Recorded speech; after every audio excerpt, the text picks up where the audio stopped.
Haleluya,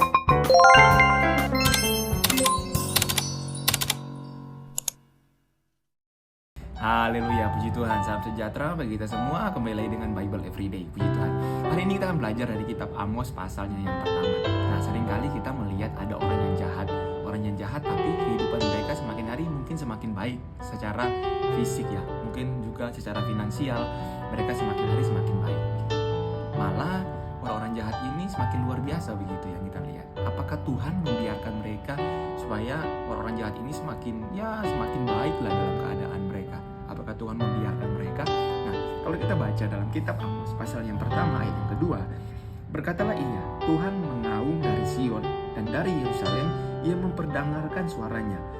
Keringlah padang-padang pengembalaan dan layulah puncak gunung Karmel. Nah, dalam Amos pasal pertama ini kita baca ayat kedua sampai dengan ayat seterusnya. Ini berbicara tentang penghukuman atas bangsa-bangsa lain. Nah, bangsa Israel ini bisa dibilang juga bangsa yang banyak salahnya juga ya.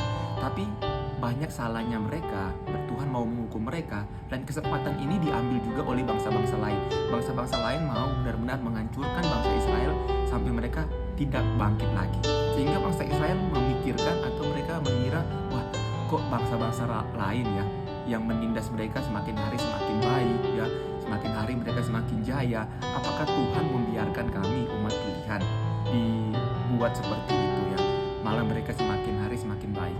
Nah, ini kita bisa belajar ya dari cerita ini. Tuhan mungkin tidak membiarkan bangsa Israel untuk dibuat seperti itu ya, ditindas, dijajah dan lain-lain. Mungkin ini kita bisa belajar. Yang pertama mungkin ini kesempatan Tuhan untuk mendidik orang Israel, untuk mendidik bangsa Israel. Tuhan membiarkan kesempatan orang-orang atau bangsa-bangsa lain menindas mereka supaya mereka bisa dididik, bisa bertobat, bisa belajar. Tuhan tidak mengendaki kebinasaan orang-orang berdosa, tapi Tuhan mau mereka diselamatkan. Mungkin dengan cara seperti ini, ditindas oleh orang-orang yang bisa dibilang jauh daripada Tuhan. Mungkin kita ditindas ya, orang-orang yang jauh daripada Tuhan, itu untuk mendidik kita. Itu untuk supaya kita bisa belajar ya. Dan yang kedua, supaya kita belajar setia kepada Tuhan, belajar percaya kepada Tuhan. Kalau apa yang dia buat itu baik adanya.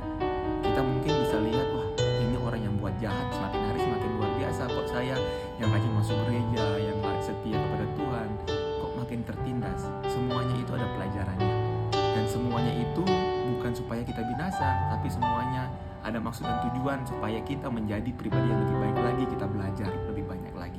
Biarlah apapun yang terjadi dalam kehidupan kita, tetap kita percaya kalau semuanya itu untuk mendewasakan kita, supaya kita belajar, supaya kita benar-benar percaya kepada Tuhan, supaya benar-benar kita bergantung kepada Tuhan.